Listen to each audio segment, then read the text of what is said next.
from the 2026 national budget, at least from the Senate version of the country's spending fund. The Office of the Ombudsman has found probable cause to file criminal charges in connection with an alleged 96.5 million peso ghost infrastructure project in Davao Occidental. I have directed DILG and the PNP to ensure that they know the whereabouts of Diskaya at nung iba pa para paglabas ng arrest warrant ay maareston sila kagad. Marami pa tayong ipapakulong at marami pang magpapasko sa kulungan. President Bongbong Marcos wants law enforcers to keep a close watch on contractor Sara Diskaya and other people tagged in an infrastructure project in Davao Occidental. The Office of the Ombudsman has filed criminal charges against this new batch of flood control suspects for taking state money and then having nothing to show for it. And there's the much-used promise and phrase again, just the tip of the iceberg. The Marcos administration says there will be more arrests before Christmas. Mobile journalist Amy Atienza has tonight's big story. President Bongbong Marcos's order is clear. I have directed DILG and the PNP to ensure that they know the whereabouts of Diskaya at nung iba pa para paglabas ng arrest warrant ay maareston sila kagad. The upcoming arrest order is over a ghost flood control project in Davao Occidental, specifically located at Barangay Kulaman in the town of Jose Abad Santos. The contract for the structure, worth almost 100 million pesos, was awarded to Curly and Sara Diskaya's St. Timothy Construction back in January 13, 2022. The company declared the project finished on the same year. Fast forward to September 2025, Public Works Secretary Vince Dizon, former ICI Special Advisor Benjamin Magalong, and the CIDG conducted an inspection in the area. Their findings: not a single brick was laid for the structure. In short, it was a construction that never happened.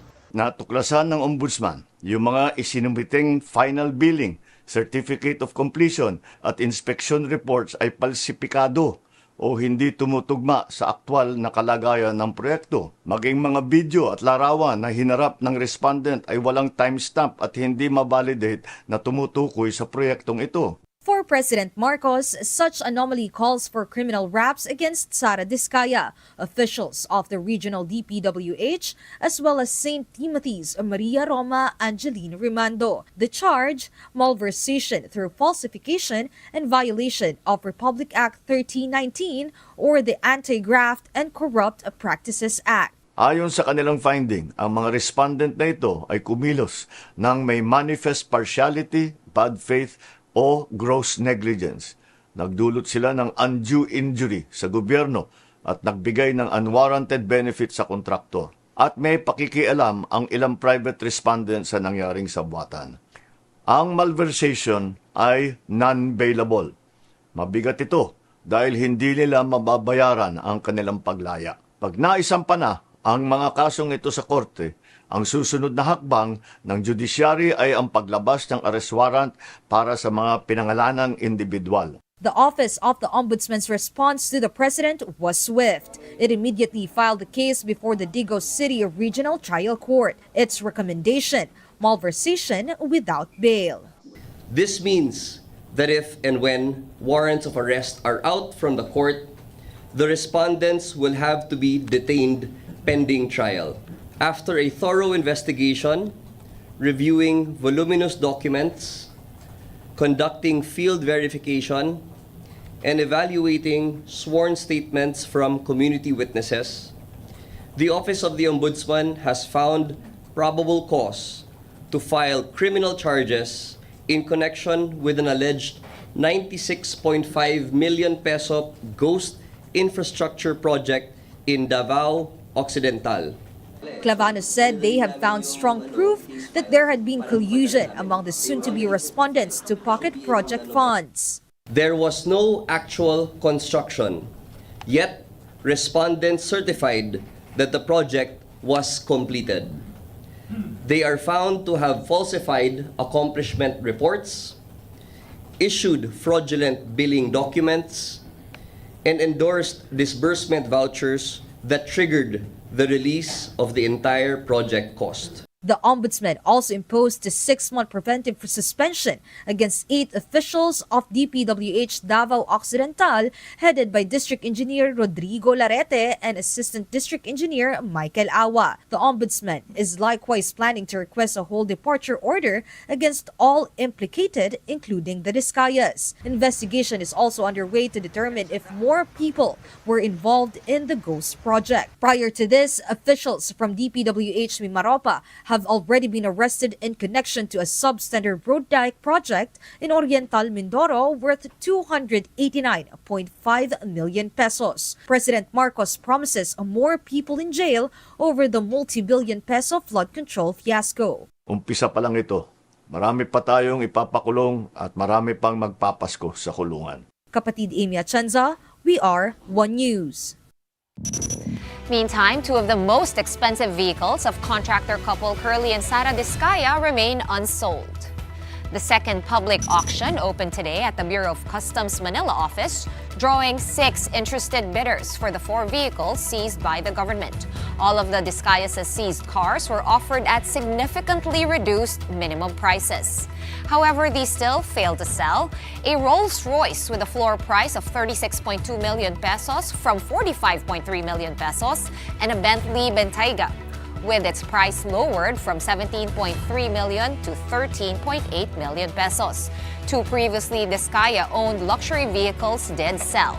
The Toyota Sequoia was bought by a certain Jose Maria Esteban, while the Toyota Tundra was purchased by RMCE Metal Products Trading.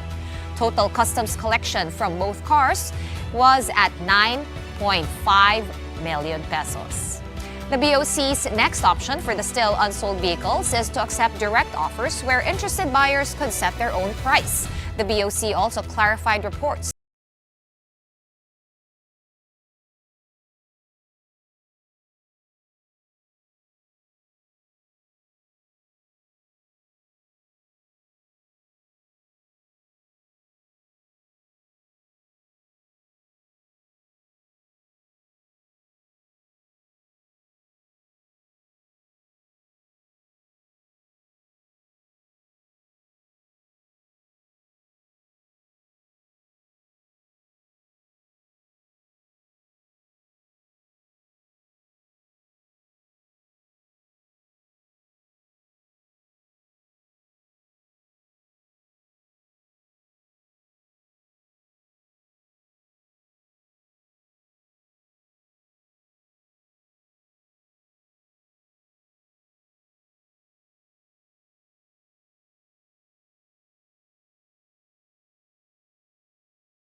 has confirmed the resignation of Justice Undersecretary Jojo Cadiz over allegations of involvement in budget insertions for flood control projects. I recall that former Ako Bicol Party List Representative Zaldico accused Cadiz of acting as a bagman in the scheme, receiving cash kickbacks from projects supposedly in behalf of President Bongbong Marcos. For Palace Press Officer Claire Castro, Cadiz stepping aside is an act of delicadeza and shows that even allies of the chief executive are not spared from the flood control probe. Castro, however, points out that the resignation does not indicate guilt. Hindi ba dapat ikatuwa ng tao, ng taong bayan? Kung meron mang mga tao na kaalyado ng Pangulo at kapag ka na-involved kahit wala pang desisyon o wala pa man judgment ay umaalis, ibig sabihin hindi nagtotolerate ang Pangulo kung mayroon mang mga taong maaaring nasasangkot, although wala pang judgment. Hindi tulad ng mga nakaraan, kahit nandyan na yung mga pangalan, nag-i-stay pa rin, kahit malaki na ang issue about sa korupsyon.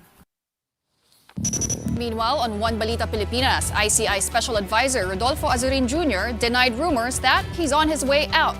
He also shot down reports that the lack of budget and support is making him think twice about his involvement with the ICI. Azurin does hope, though, that commission officials and volunteers will be reimbursed soon.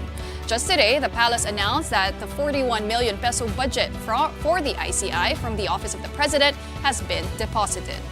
Azurin says he is willing to stay for as long as the commission needs him. It's a very welcome opinion po kasi naiset naman na po natin yung tone eh. May template na po na susundin. So we can just give it to the National Bureau of Investigation, the PNP, to purso po yung mga iba po na mga personalidad na ini-implicate po sa investigasyon na ito. Hanggang kailangan po ng ating ng gobyerno ang serbisyo ko, I will continue po. Set nga po kung ang maging reason ko ay yung health reason, yung safety ng family ko. All right, and let's revisit the week that was and get some insights from our resident geopolitical analyst, Richard Hridarian. Evening to you, Richard. Where are you joining us from? Are you Morning. here? Andito pa rin sa Oxford, pero pauwi na soon. No worries. All right, so I'm sure you've been on top of everything. For you, what are our big wins this week and what are our big losses? Well, I mean, to be honest, ang basa ko dito is the Marcos administration is having a very hard time balancing between a more performative version of addressing accountability and corruption issue and also having a much more substantive one. Obviously, kung purely substantive lang, this could go in many different directions that could actually hurt the president or people very close to him. You have no less than his cousin previously, now even his son facing potential investigations by the ICI. If you're also purely performative, obviously, that's not going to encourage people, right? And that's going to make people dissatisfied, and that could actually provide more ammunition for the critics, whether in the, I would say, progressive liberal section of the opposition or critics on the pro-Duterte camp, if not the anti-constitutionalist camp, to say, well, lahat na yan ay circus lang, we need total change of government or at least resignation of the president. So balancing between a more performative and substantive version of accountability is clearly something that the administration is trying to do very, very hard. And I think so far, perhaps they're doing just good enough, to put it mildly. But clearly, if you look at the numbers of the president, it's among the lowest since President Arroyo. So that tells you that President Marcos Jr. is also struggling to gain the trust of people, or at least to present himself as a kind of a savior amid this massive public outcry over the corruption scandals. I was going to say you gave a pretty good, barely good is good, considering the numbers that WR Numero dropped in the middle of the week. And it shows, of course, some opportunities and threats in there, right? So what do you think that Sara Duterte has been doing right? Well, I mean, the good thing for Sara Duterte is that people are not talking about her. I mean, we saw that the moment, when she was really hurting in terms of her number, when her numbers were hemorrhaging, was really last year, right? About a year ago, when, there was more and more investigation into allegedly anomalous activities while she was head of the education department. And the more she would respond to it, and sometimes some would say emotionally respond to it, the more it was not helping her case. So actually, the thing with the Duterte is that they have a very crystallized, consolidated base of around 20-25% of the population. And this could go all the way up to 40%. We saw that earlier this year during the detention of President Duterte. There was this kind of a sympathy, kind of a boost. Now the sympathy boost is away, but nevertheless, it looks like the Dutertes are holding on to that kind of a quarter plurality or small plurality of population support. So just being quiet, less talk, less mistake. It looks like that's helping Sara Duterte and letting this all the attention to stay on the administration. The administration is clearly on the defensive here. And I would say even the liberal progressive section of the opposition are also on the defensive, because you have consistently messages from liberal opposition leaders saying that we don't want everyone to resign. And I think the implicit message obviously is we don't want Marcos to resign because we don't necessarily want the Dutertes to come back, which puts them also in a very tough spot. So actually, by default, the other sides, the rivals, let's say the Pinks and that pro-administration rivals, if you look at the factional partisan leaning based on the WR Numero and Octa surveys, they are on the defensive, while the pro-Duterte camp, I would say, could sit pretty so far. And that explains why not only Sara Duterte, but also Bongo are doing very, very well in the surveys, or at least maintaining their edge. Richard, back to the performative versus substantive issues. No, what is going on with the ICI? This was created to be a substantive body to actually probe things, and then suddenly there are all these resignations. They didn't even. I think we watched the interview earlier on with. Babe Singson, and he mentioned he touched not even $1 million pesos of the 41 million peso budget that was supposed to be issued. What's going on here? Do you still believe in the ICI? Well, the ICI is a moving target. No, I mean, from the very moment it was announced, whether its mandate, its membership, and then the rotation of its membership, it clearly shows that indeed the administration is trying to calibrate this. They don't want the ICI to be too powerful because it could end up bringing down the whole administration. At the same time, they cannot make it a Mickey Mouse court, right? Because otherwise, what's the point of this? It's going to backfire even further against the president. It's going to look like a kind of a cover-up operation, right? So they cannot do that. That's why it was very important from the beginning to bring in personalities who have strong reputation, or at least have no reputation of being involved in corruption. So former Secretary Singson, of course, Mayor Magalong, even to a certain degree, General Azurin, having these kinds of people in the ICI was very important because you need the brand, right? That's why I say performative, because the ICI is also about the brand. It's about what you signal, what you say. But having said that, I think habang patapos ng taon at papunta tayo sa bagong taon, sisingil na din ng taong bayan. Sasabihin nila, oh, may nakulong ba? May nangyari pa?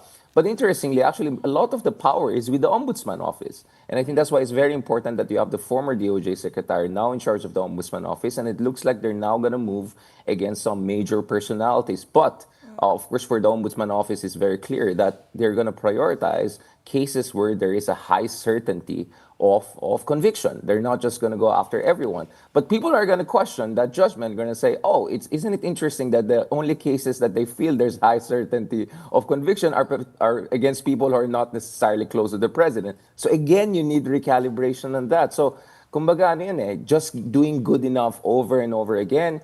And the reason why I said the president is still medyo safe pa rin siya. I say that in a sense that just a month ago or even weeks ago, there were worries about really some major destabilization in the country. There's still worries about coups, among other things. So I would say, considering yung expectation na yan, kung yun yung reference mo just few weeks ago or a month ago, mukhang we're slowly at least going into some sort of de-escalation or tensions going down as we enter the holidays. Pero sisingil talaga ng tao in the coming weeks and months.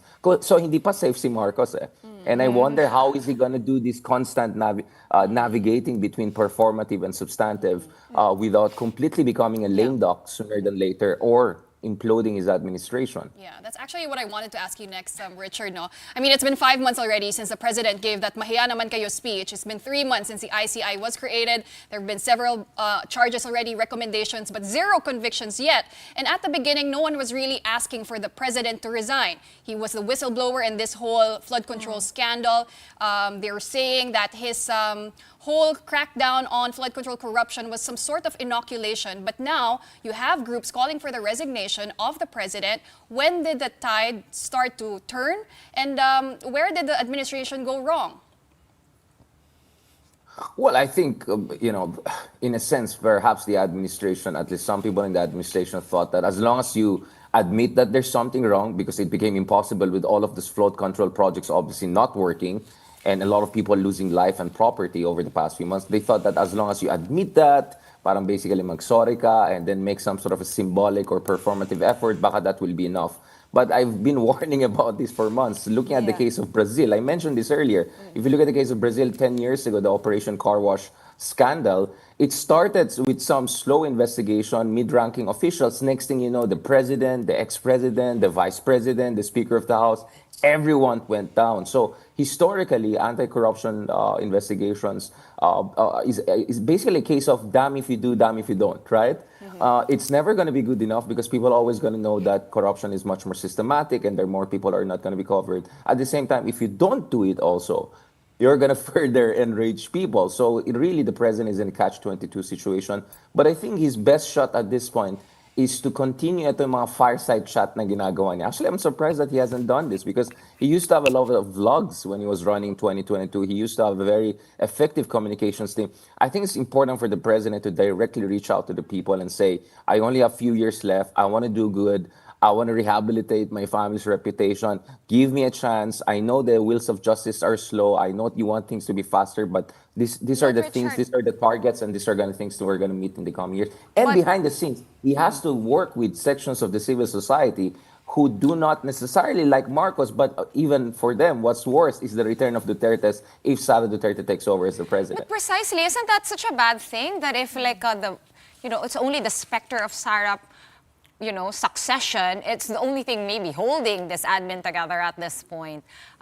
And what then happens? I wanted to ask you this because the numbers have shown that a lot of the youth are now undecided, and a lot of the youth that are not undecided are actually siding with the Dutertes. So Yeah. what I'm trying to look for here is, where is our dark horse? Where is this mystery candidate?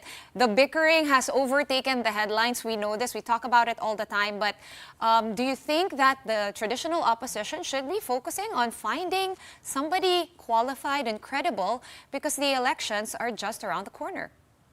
Oh, absolutely. That's an absolutely good question. I was trying to avoid answering that question because I want to avoid making more enemies. Because there's no answer. But, I have been saying this, diba? Klaro naman sino yung leader ng Duterte camp. It's going to be Sara Duterte, and now potentially even Bongo could be in the consideration equilibrium on the part of administration. It's clear who's the leader. Pero dun sa parte ng liberal progressive opposition, the de facto leader now is a non-political person. It's Cardinal David, right? But Cardinal David is a moral leader, right? He's a civil society leader. He's not going to be a political leader. Kaya mahalaga ngayon, and I think Senator Rizon Tiveros has been saying this for quite some time, it's important for the third force to emerge. And that third force can only emerge if there's a clear leadership, there's a clear blueprint. So maybe one of the things na kailangan natin bago matapos ang taon is makita natin itong mga leaders ng liberal opposition, whether it's BAM, whether it's Mayor Lenny, because the latest anti-corruption trillion peso march was nationwide, not only Metro Manila, so kasama yung Naga. So maybe some of these LGU leaders like Lenny who are still in conversation to run for the presidency, maybe some of these top senators maybe they have to come together. They have to show to the people that there's a way out of this that is neither Duterte nor Marcos. And you're absolutely correct. You should not allow Marcos to also weaponize the fear of a return of Duterte's to slack off on this, right? So kaya nga, really it now goes down to the third force. Can that third force consolidate and emerge? But can they do that in a way that does not also divide them? I'm not going to say much, but I'm getting a lot of information that behind the scenes, they're heated, passionate, this conversation. Takot kasi ng iba is, baka pag magkaroon ng discussion about who should be the leader of opposition, maging divisive yan, or kung magkaroon ng usapin ng sinong political leader ng opposition, or if they're more prominent, baka maging mukhang nag-hijack sila ng corruption scandal na ito. But the reality here is that, perfection is the enemy of the good, and being diffident is not an option for the liberal progressive opposition. I think they have a very good chance of crystallizing into a third force. If you look at the WR numero, clearly they're now the second strongest faction behind the pro-Duterte faction in the country, and clearly many in the pro-administration faction, they have no choice. They will rather have to be going behind the liberal progressive opposition if they want to avoid retribution should the Dutertes come back, because the Duterte camp is angry. I mean, President Duterte is most likely going to be there in the ICC for the foreseeable future. There are many reasons for the pro-Marcos camp to fear the return of Dutertes, perhaps even more than the liberal progressive at this point in time. So time is on their side. They have the leverage. Pero dapat ma-figure out nila internally paano nila pwede pag-usapan yung sino maging leader nila, ano maging blueprint nila, without being defensive at without mukhang maging epal. Kasi alam ko ayaw rin nilang maging mukhang epal. But no choice. Kailangan maging epal if that's the way to get things going. But it's also a matter of timing, right, Richard? Because sometimes you have dark horse candidates coming late in the game, such as former President Rodrigo Duterte back in the 2016 elections. He didn't really emerge as a front runner early on. So in terms of timing, should the true opposition do it now, or they still have the luxury of time? I use that argument that, whether you look at the case of Pinoy, even Ramos, even Arroyo, yes, historically, dark horses became the presidents, most dramatically both in Pinoy's time and Duterte time. But I think we have learned our lesson, right? This time is different. 2022 pa lang, klarong-klaro na Sara Duterte is just waiting to be the next president of the Republic. It's already 2025, and she's still having the highest number, almost exactly the same numbers she had in terms of preference to be the next president of the Philippines. What does that tell you?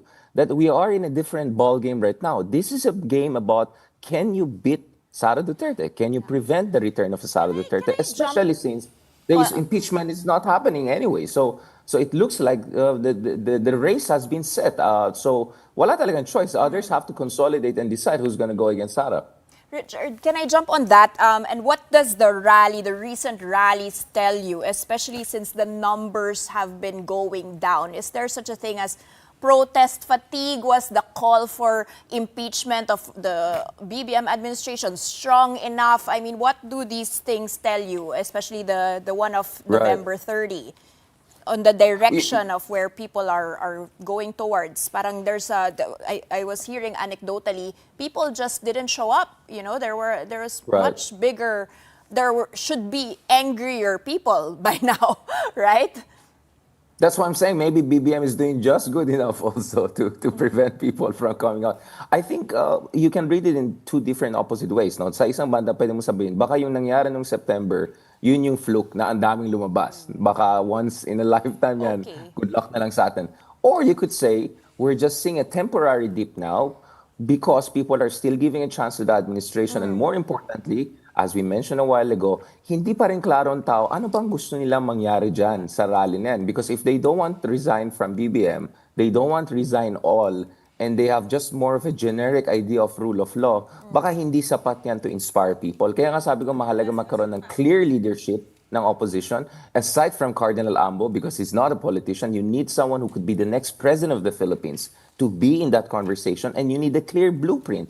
Anong step 1, 2, 3 natin going into 2028, going into final years of the Marcos administration to make sure na talagang hindi lang tayo magkaroon ng accountability about dun sa mga kurakot ngayon, but to make sure that we go to the root causes of corruption itself. So feeling ko wala pa tayong ganun eh. I think everyone is a little bit ilang pa, whether it's BAM, whether pa it's Risa, whether pa it's Lenny, all of them are trying to make sure na hindi sila mukhang epal. I think that's a good instinct until it's not, right? And my fear is baka, di ba, baka it's time now for them to decide who's going to be the face of the leader of the opposition and who's going to be the rallying point heading into 2028 presidency. Kasi kung and then of course there's the extreme option, if wala talagang mangyari dito sa ICI na yan, kung wala talagang malaking tao ma-convict, let's say by end of the first quarter of next year, baka the liberal progressive opposition should seriously consider resign Marcos, resign all, or baka it's a 4, diba? Or something more dramatic. So far, that's not the conversation, but We're not they have there to yet. be, but they have to be ready for that and open to that conversation. That's what leadership is all about. You have to see what others are not seeing. You have to be ahead of the crowd, ahead of the curve. And yun yung medyo wala tayo sa opposition when it comes to their political leaders. Kaya ang Cardinal Ambo seems to be now the face of the de facto third force. Well, I guess that's why some people are saying that the last 2 years of President Marcos's term is all about political survival. But finally, Richard, tell us some of the scenarios you're seeing in the next few months, because we're still in the midst of political instability. So what can we expect? Well, I was told by informed sources there could be another massive rally early next year. Baka by February, there could be another massive rally. I think, we saw that, there were a lot of people nervous about the rally by a major religious organized group, the INC, of course, earlier this year. But the INC so far has been clear that they're not asking for resignation. But you can still imagine if by next year, INC and other major religious organizations are not happy about the situation and direction of things, and then sabay din hindi rin natutuwa yung mga liberal progressive forces, it's very possible they all can come together and embrace a much more radical approach to this. So the time is ticking. So basically, kumbaga, President Marcos probably bought himself another month or two, but he has to really maximize this and make the most out of this. And I think he needs some emotional fireside chat before the end of the year. And once he's going to start the next year, kumbaga, he has to bring his A game before he becomes a complete lame duck or vulnerable to even being deposed. Well, for sure, next week will be another eventful one, but we'll have to leave it there for now. Thank you so much for your time tonight. Geopolitical analyst Richard Haydarian, all the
You're still watching The Big Story. The Supreme Court has unanimously ordered the return of 60 billion pesos in PhilHealth funds previously transferred to the National Treasury. The High Tribunal also blocked the transfer of the remaining 29.9 billion pesos from the state health insurers' coffers and ordered the whole 60 billion returned to PhilHealth via the 2026 General Appropriations Act, or GAA. Recall that the Department of Finance cited a special provision in the 2024 GAA that allowed for the transfer of idle or unutilized funds from government-owned and controlled corporations. That is, to finance other UAs or unprogrammed appropriations. But according to the Supreme Court, the transfer is unconstitutional and violated the Universal Health Care Act, which mandates that PhilHealth must maintain reserves equivalent to 2 years of projected expenditures and that any excess funds must be used only to expand benefits and/or to reduce member contributions. Immediately executory. And the Supreme Court said that the return of the funds to PhilHealth will be through the 2026 GAA. It's not considered moot because, again, the President ordered the return, but we're not sure as to the status of that. Executive Secretary Ralph Recto, who was then Finance Secretary, who ordered PhilHealth to remit the funds, said that he respects the Supreme Court's ruling. PhilHealth also welcomed the Supreme Court decision. Meantime, is the recently ordered increase in the base pay of soldiers a bribe for the military? Well, this was how critics saw the timing and preference of the president's initiative. The Department of National Defense was quick to reject the insinuation. In an ambush interview at Camp Aguinaldo, DND spokesperson Arsenio Andolong emphasized that the military and uniformed personnel, or MUP salary adjustment, was long overdue. Bakit naman nila iisipin suhol ito? Para sa ating mga sundalo ito. Napakahirap ng kanilang trabaho. Hindi ko maintindihan itong mga nagsasabi nun, na medyo isipin naman nila yung kanilang sinasabi. Nasa yung malasakit natin para sa mga dumidepensa sa ating taong bayan at ating soberenya. Earlier this week, Marcos approved Executive Order 107, updating the base pay schedule and raising the subsistence allowance across several agencies of MUPs. Labor groups, however, questioned why uniformed personnel were prioritized over civilian workers. Malacanang, for its part, says the president's actions are part of his responsibility as commander-in-chief and not a reaction to political issues. Ang pagkilala po sa mga kasundaluhan natin, hindi po ito nababatay kung anong po ang nangyayaring ingay ngayon. Mga political noise. Karapatan po nila at dapat lamang pong kilalanin ang kanilang pagiging bayani ng ating bayan. So sa mga ganyan mga usapin, mga negatibo na ibinibigay at pinupukol sa Pangulo, hindi po ito magpapatigil sa Pangulo para bigyan ng tulong ang ating mga kasundaluhan. And now we turn to other headlines today, beginning with the weather. Tropical Depression Wilma maintains its strength as it slowly heads towards eastern Visayas. Its center was last spotted 180 kilometers east of Borongan City, eastern Samar, packing maximum winds of 45 kilometers per hour and gusts of up to 55 kph. Pag-asa said Wilma is expected to move west-southwest until tomorrow before shifting westward. On its current track, the tropical depression may make initial landfall over eastern Visayas between late tonight and tomorrow morning. Wind signal number 1 is now up over the southern part of Sorsogon, mainland Masbate, including Ticao Island, some provinces in the eastern Visayas, Cebu, including islands of Bantayan and Camotes, as well as Bohol. Signal number 1 is also hoisted in northern and central portions of Negros Occidental and Negros Oriental, Siquijor, northern and eastern Iloilo, eastern and central Capiz, Guimaras, Surigao del Norte, including Siargao, and Bucas Grande Islands, the northern part of Surigao del Sur and Camiguin. Meanwhile, Pag-asa has confirmed that a short-lived La Nina has emerged in the tropical Pacific and is expected to last until the first quarter of 2026.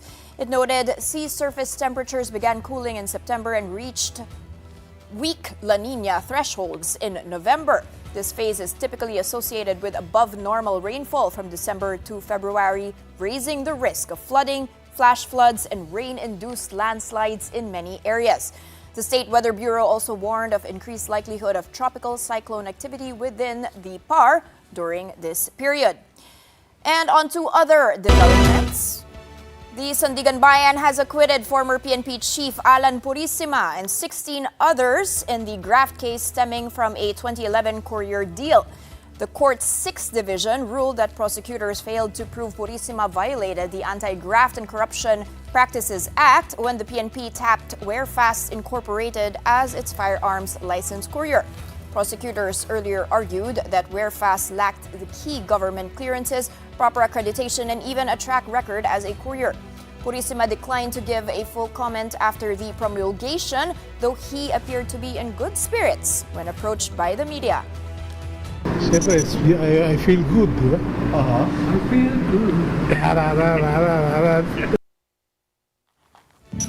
You're still watching the big story here on One News, and coming right up, let's see how startups are doing these days as the funding for them recently slowed down. We speak to an expert in sustainability and venture capital next. Keep it here on One News.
The big story is back with Senate President Pro Tempore Ping Lacson saying the 2026 national budget, at least the version that came out of the upper chamber, is the most transparent he had seen so far in all his years in government. He added that all allocables have been removed in the proposed 6.793 trillion peso coffers, which the Senate passed on second reading just yesterday. And here's what Senator Lacson told our sister program Storycon earlier. Wala na. Erase na lahat yun. Inerase na namin. Wala na yung allocable. Okay. Ano na yun? Wala na sa isa yun. Nabura na lahat yun sa Senate version.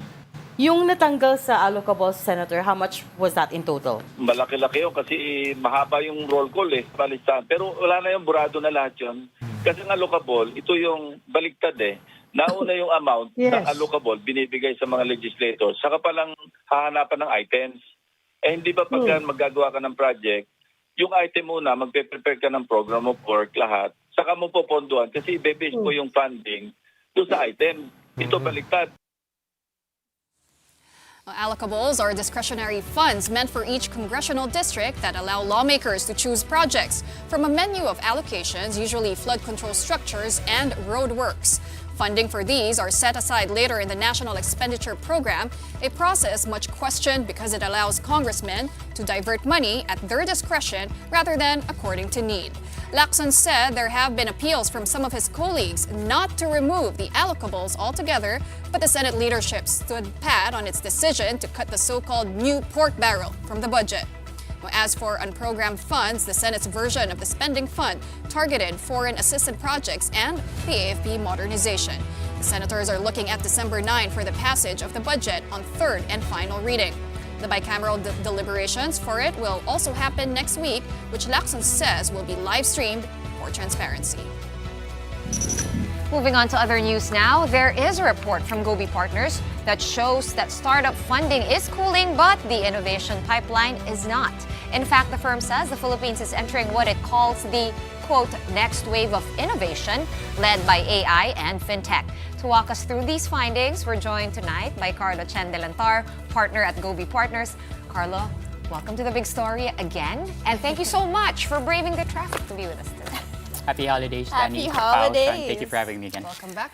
Okay, so the figures were not so great coming from last year. We have volume down 54% and investment values actually down 32%, but you still look pretty chipper. What is keeping your optimism afloat? Well, our fund is performing really well. We've invested pretty early, so the ones that we invested are now on a scale up. So in a way, the report is really for us to look forward on what's next. And we have to be realistic because we also have investors that we want to return capital. And that's why we created this report. It's really for founders. We want more funded startups because at the end of the day, it's one of the best ways for any Filipino have a shot at success financially and also societally. Let's talk about these founders. Yeah. When you're talking people who are willing to invest in startups here in the Philippines, are we talking pure-blood Pinoys, Phil-Ams, returning Pinoys, halfies? Yeah, so founders, we did this report and we surveyed majority of the funded startups, so over 50, and from pre-A all the way to Series C, some have like revenues all the way to 120 million, right? So when we looked at this, majority of the funded startup founders are actually 75%. Only about 23% actually are from foreign, and majority of them actually started in the Philippines. And one big reason they're building solutions is we need better products and services. And if it's Filipinos doing it for Filipinos, I think it's way more impactful. So let's make it simple. Kumbaga, yung tunay na Pinoy na nakatira dito, they're the ones who know what we actually need and what gaps to fill in. If you feel it, if you can relate to it, most likely you'll find the right solution. I'm sorry to be the pessimist here. I know you're quite optimistic now, Carlo, right? But the 2025 year was a cooler year in terms of funding startups. But what were the factors that drove that slowdown, and how tough is the environment? Why is it so tough right now? Tough for the reasons that it's not because of the Philippines. Well, now it is. Q3, Q4. Okay. But outside of that, the higher power, higher beings, West and East, all the capital is either you're waiting and seeing and or you're actually at the frontier of investments. AI, either you're going towards the US or you're going to China. We see a lot more news within the western parts of the world, but the eastern, they're far more way advanced and they have robots. Humanoids that are already taking over. You have hotels that are just cleaning lobbies and deliveries you don't need to, right? And because of that, the question now is, where does the Philippines come into the play? You zoom out a bit more, ASEAN is a question. If Indonesia's having a hard time, how much more the Philippines? Right. But can you compare? You have 1.6 billion US dollars in investments, right? And then you are all over Asia, all over Southeast Asia. So are we competing for that money, and which other competitors are you guys looking at, and where are we positioned actually? Are we competitive enough? Oh, that's a great question. So Gobi Partners, we have about 400 startups, and we manage now about $2 billion in assets under management. Okay, wow. So So that went up since real the fast. report. But the where we're at right now is we manage funds for sovereign wealth funds, whether that's government, all the way to corporates and high net worth individuals. And when we look at this, we call it the time machine method. If it's happening in China, Hong Kong, or maybe Indonesia, most likely it'll happen in the Philippines. So we don't want to make the same mistakes. We actually want to go forward. So what's interesting in this space is we call it APT, ASEAN plus 3, not the song. Not Yeah. APTA. I wish it not- was the case. Yeah. So within ASEAN, we're sort of like bucketed as just one market, right? So if you're doing Oh. Philippines, you might as well go regional for you to get that Okay. valuation of being a unicorn. Well, that actually, you kind of see that in some of the bigger startups, right? They Yeah. operate in multiple ASEAN countries, but you did point out Vietnam in your report specifically because they have created this environment which makes it very favorable for investors as well as for startups.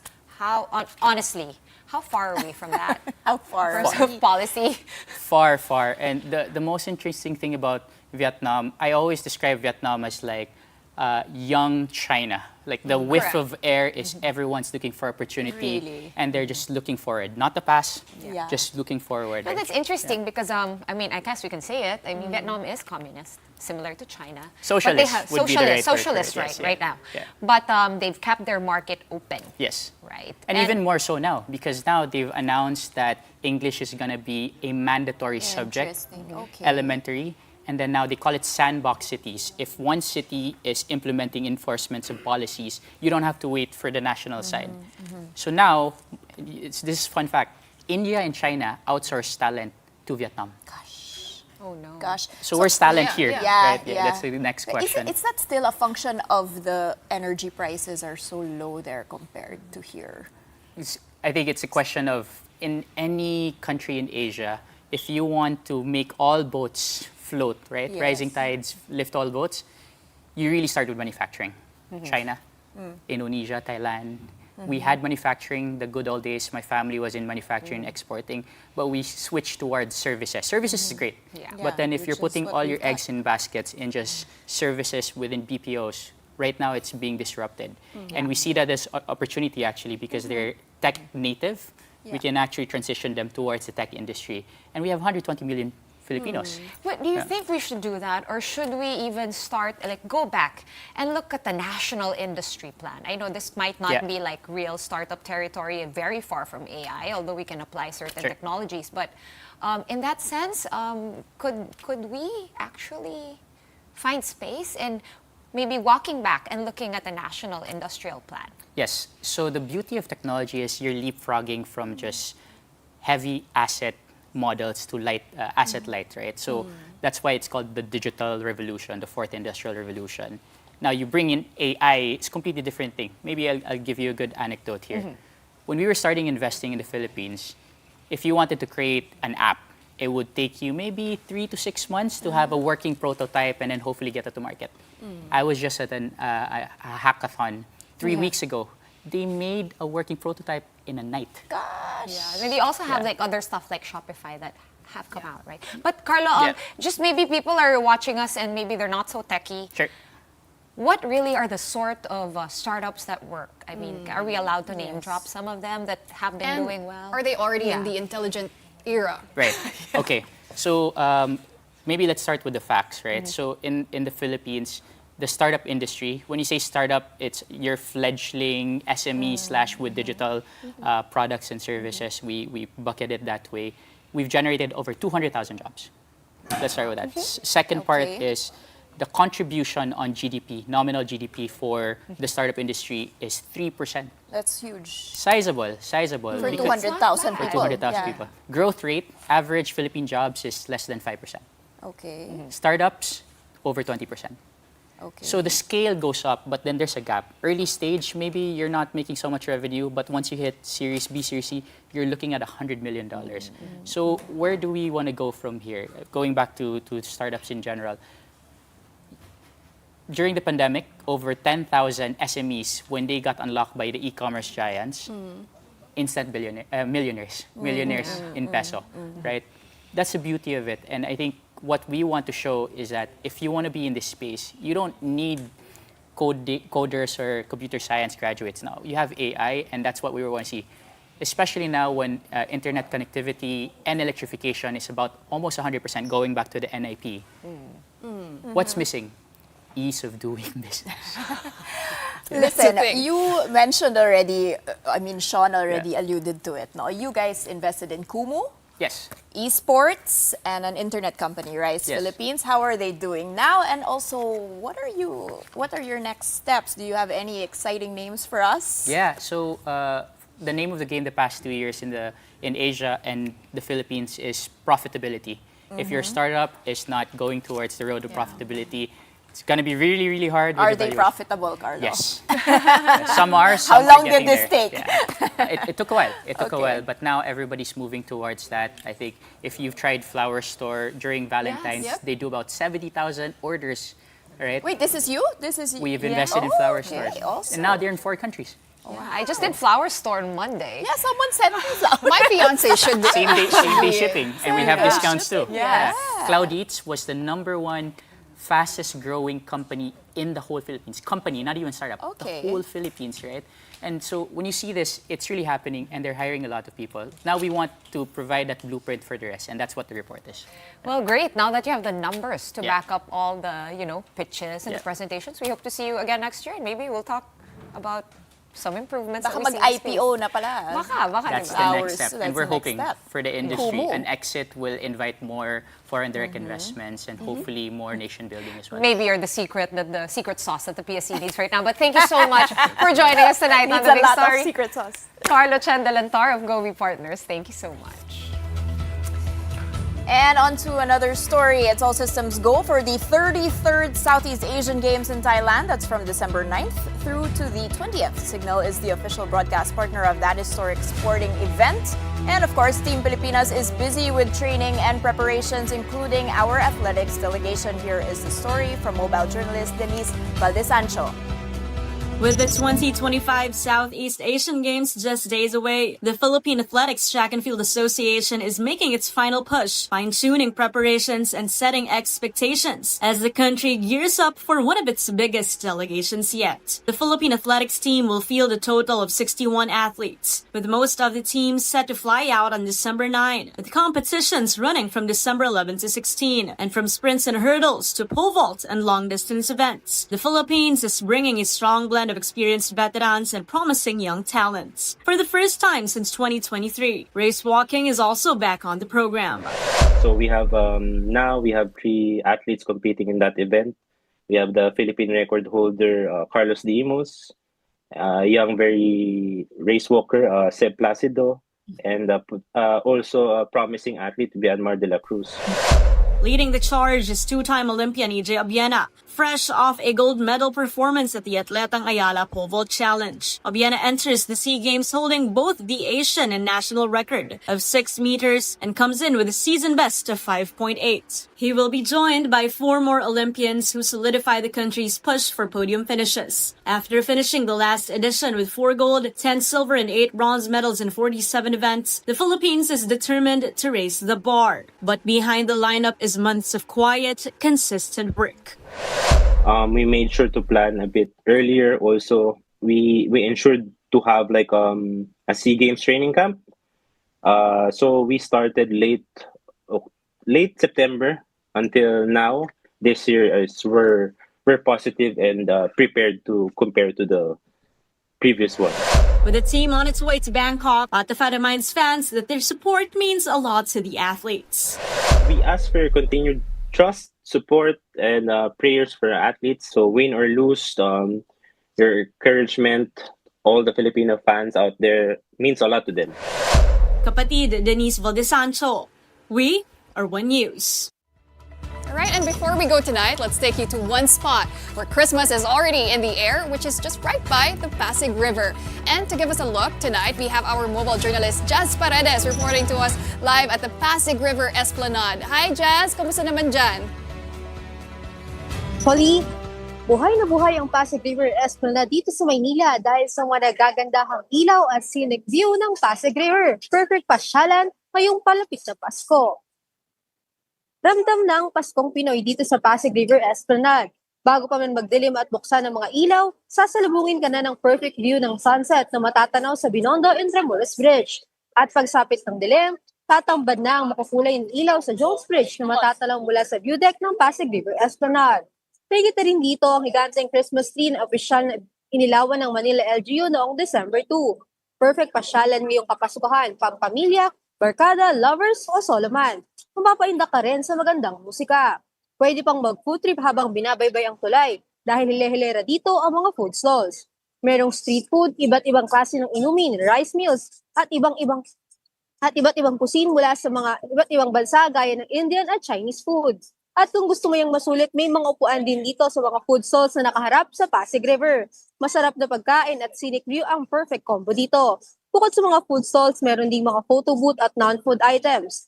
Pero kung chill na pa siya lang ang hanap mo, meron ding mga mascot na maghahatid saya. At sana makmak na picture-perfect spots para sa aesthetic na larawan.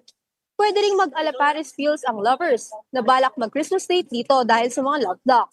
At sa mga balak naman pumunta ngayong weekend, merong music at light show sa Jones Bridge tuwing Sabado at Linggo na magsisimula alas 7 ng gabi.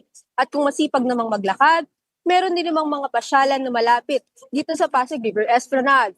Pwedeng lakarin ang Aroseros Forest Park, Intramuros at Port Santiago. Pwede ring sumakay sa mga tok-tok o e-bike papunta sa mga ito. Pulin, tuloy-tuloy nga ang pagdagsa ng mga tao dito sa Pasig River Esplanade para mamasyal. Sa mga nais pumunta, bukas ang Pasig River Esplanade mula 3 p.m. hanggang 12 a.m. Pulin? Okay, so may time pa kami humabol dyan. But for now, thank you very much for that report. I was Jazz Paredes, our mobile journalist, reporting live from the Pasig River Esplanade. Danny, was it giving Dan? What? I'm excited to go. Paris? Yeah, the locks, di ba? Diba? Romantic Yeah. naman. Sean has been already. You've been, right? It's nice. And It's there's nice. lots of yummy food, so go hungry. Parang alfresco dining yes, by very the riverside. So we should schedule a trip. Yeah, We should okay, all let's go do it. together. Bukas. For Christmas. Christmas party. holiday. Yeah. All right, guys, that was the big story for this week. Thanks for watching. We are back on Monday at 7:30 p.m. We'll see you then. Kapatid, we are One News, all sides, all the time. Good night and have a great weekend, everyone. Do stay tuned though, because we still have a lot in the world of sports coming up. Play-by-play with Andre Felix and Cheska Liton Calao is right there. Hi guys, Friday. TGIF. Hi, Danny. Hi! Parang lasan ko nakita si Danny sa atin niya sa I school can pa hear eh. you. Oo nga. Di ba, Danny? Parang Andre. college pa yata. Anong year? Mga atenista. 2005? We were magkatabing bench. To be fair, Are I you just saw her batchmates? last week at the No. French Film Ah, Festival. Okay. You're benchmates. You're not batchmates. Kami ni Danny. Hindi, mas Benchmates. bata si Benchmates Danny. daw. Ang Better kabatch ko. Ah, no naman. That Ang only kabatch ko- applies to Younger. Hindi, ang kabatch ko si Patty. Si No. Patty. Yes, Hindi, yes, mga yes. batch higher. Okay. One Higher batch. One batch, batch higher yata. batch. Kasi, ayun. Kabatch ko si Okay. Patty. Okay, tama. Batch higher ka nga pala sa Anyway, atenistas.